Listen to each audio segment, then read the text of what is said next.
Hi everybody, Daman Metha here, and welcome to another video of me going through my favorites list on fanfiction.net. For those of you that don't know, why are you watching a part 15 video of this or whatever, but okay, for those of you that don't know, what I'm doing is I'm going through all the stories that are on my favorites list of my fanfiction.net account, which when I started this was over 1,200, and I'm rereading them to see whether or not they still hold up in any way and if I should keep them on my list. So far, it's been over half of the stories that I've been going through has been stayed on my list, and I'm happy about that. I'm also happy that I'm getting rid of a lot of mediocre, and there have been some things that I've been embarrassed by, but whatever. Let's just move. Let's go. So we're gonna start with 8 more stories. This video is gonna have 8 more stories, and then we'll see you guys next time. I should whatever. Let's go. The first one is called The Gunslinger by Nataku's Wrath, which is a Final Fantasy X and Final Fantasy VII crossover that that basically says 7 happened, all that shit, and then the stories of Cloud and them turned into the basis of Yevon, and 10 grew out of 7's world. And our main character is Vincent Valentine, who of course never fucking dies. So just before Yuna's father Braska goes to get the final summon, they stumble across Vincent's tomb and wake him up, and then he now exists and tries to help, and then starts going around doing shit as, a pirate. It's interesting to see him grow as a character, because a lot of his stuff in the original games is just about essentially punishing himself. That's basically all he thinks about, and he's like the super gloom and doom. And here we actually see him start to move past his past and see him start to embrace happiness in some way. I mean, it still doesn't work out for him very well because he's Vincent, but he moves forward as a character, which is really interesting to see. And it's not just him. There are other bits of Final Fantasy VII stuff that do come in. For instance, all of the temples that have the summons also have a tomb to one of the heroes, the ones we see are Barrett, Cid, and Kate Sith. Kate Sith actually comes back in a sense because Vincent finds an old deep ground area and finds an old Kate Sith doll. Weapons show up, and the summons are the actual summons from 7 that are trying to be, they got tortured to being the faith and stuff. So the story it has enough to make it different from Final Fantasy X, but it's not finished, and it kind of ends right after the Guado temple thing. I don't remember which one it's called, but basically after they kill Seymour, it abruptly stops, and that sucks. It got updated 2 years ago. Maybe it'll still be going, because it got updated after 11 years. Maybe it'll get updated. I don't have my hopes up. Yeah, but it's a good fic. Vincent's not my favorite character, but this made me care about him a lot, and this showed him progressing. So this journey is still going to be on my list. Alright. Number 2 is Two of a Mind by DarkstarShadowrose. So in this one, Naruto... This is a Naruto fic. And it starts during the Wave mission, specifically when Haku is beating the shit out of them both, and Naruto and Sasuke. And then Naruto starts hearing voices, which is the thoughts of people's heads.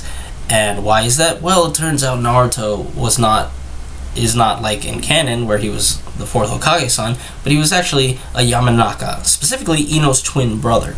And when that happens, they both unlock a bloodline that was like apparently brewing in their family for years, which allows them to be telepathic and telekinetic. The idea is fine, and the bloodline and like training stuff that goes through is okay, but there's only 4 chapters. It doesn't do much other than set up the premise. Like, we see them come back from the wave mission, and then he does a little training before the Chunin exam starts, and that's where it stops. So there's not a lot to go up with. It's just all set up and no actual substance.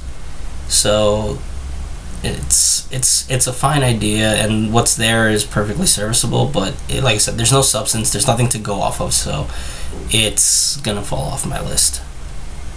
Alright. Now we have The Mating Frenzy by MSkyDragons.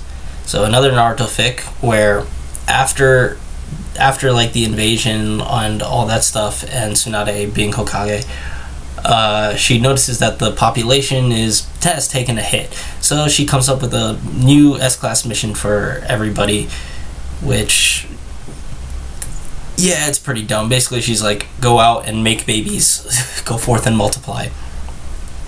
And it's just a bunch of crude, like, stupid sexual humor, random shenanigans, and just rampant stupidity. And it's so fun. I had a blast going back and rereading this, seeing all the dumb jokes and seeing how every character acts when they're holding the idiot ball and just moving on. And it's entertaining for me. There's no actual smut in this, so if you want to keep things like PG or like, okay, maybe PG-13ish, like, because there's kissing and like mentions of fondling and stuff, but nothing actually is written out, which, yeah, that's not true for some of the later things on here. I do have smut on here, which we'll have to see. But it's fine, it's funny and it's finished. Awesome, always a plus, and I love this. So yeah, this mission is staying on my list. Alright. Next is, again, Naruto.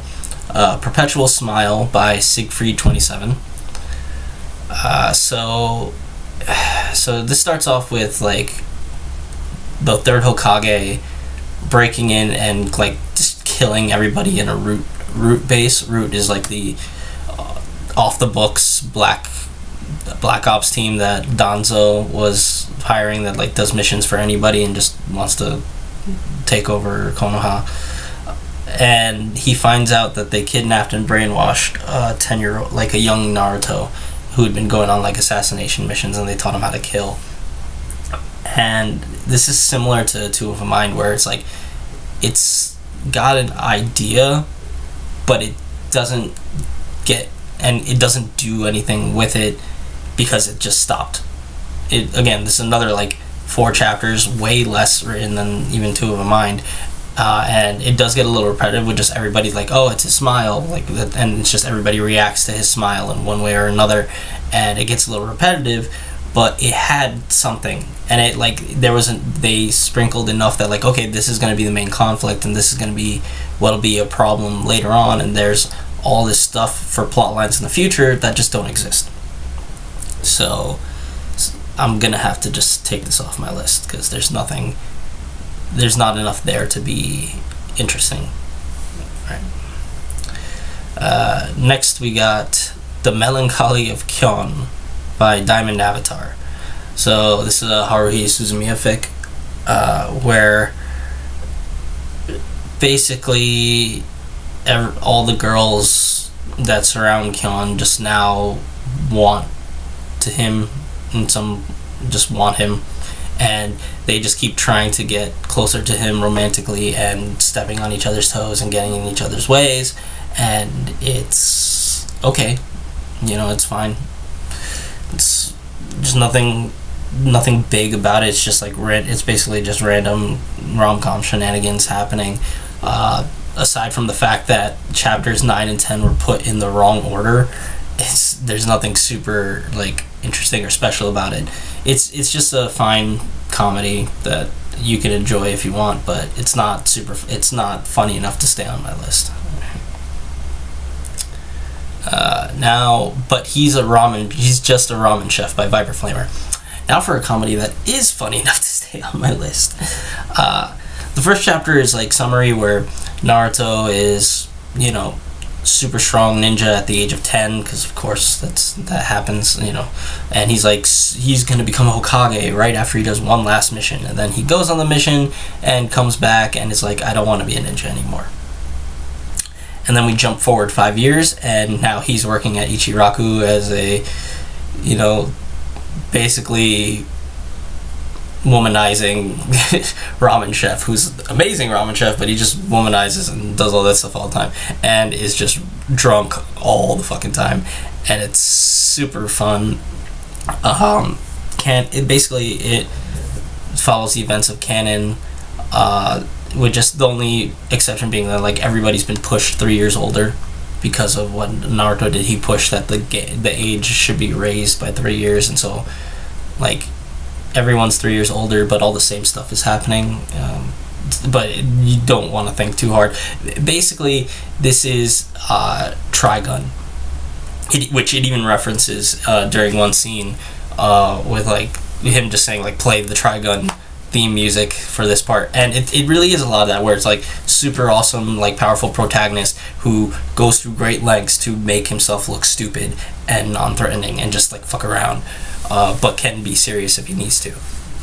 This one never finished, but I still like what is there and is super amazing, and it was just super great to see it again and all that stuff, so I will definitely keep this guy on my list. Okay, now is Stranger Than Fiction by Disirin Wisdom. So basically, during the training trip of Naruto, this is again Naruto, during his training trip with Jiraiya, he writes a book and sends it to Konoha and everybody, which is basically his biography. And Tsunade reads it and makes everybody he knows read it. And it's a mixture of, the characters reacting to what's being in the book with snippets of the book, which are both interesting. Like, honestly, the book, if this had just been the book itself and we just sing it, that would have been interesting enough, because there's enough changes from canon that make it still its own unique beast, and stuff such as like he has a huge relationship with Hanabi from when he was a child, and Hayashi, his relationship is different, and we see how he tried to act and how he got shut down, things like that. He basically meets all the main cast before he actually met them in canon, and it's just all interesting. Like, it's the book is written in first person, and we see that sometimes the writing of the book will cut away to a third person, like kind of flashback kind of scene, so we'll see it without the placeholder names or that he added into the book to hide or protect identities. But it's just super interesting, and again, even though it wasn't finished, what's there is really fun and really amazing to read, and I'm super glad I saw it again and it stays on my list. And now, we come to the final one for this video, which is Fluffy, the Cat Who Must Not Be Named by the Caitiff. It's one joke. It's a one joke Harry Potter fic. It's fine, funny, but nothing that needs to be read more than once, so it's entertaining. If you want to check it out, look at it, have a chuckle, and then never think about it again. So it's off my list. Alright, so that brings us to August 2006. So it took me a while. I'm gonna try, whatever, you know me. So if you like this video, if you like any of these stories that I mentioned or anything interesting, the links are in the description. If you want to see more, please like, subscribe, so you can see me put out more of these videos. And thanks for watching, and I will see you guys next time.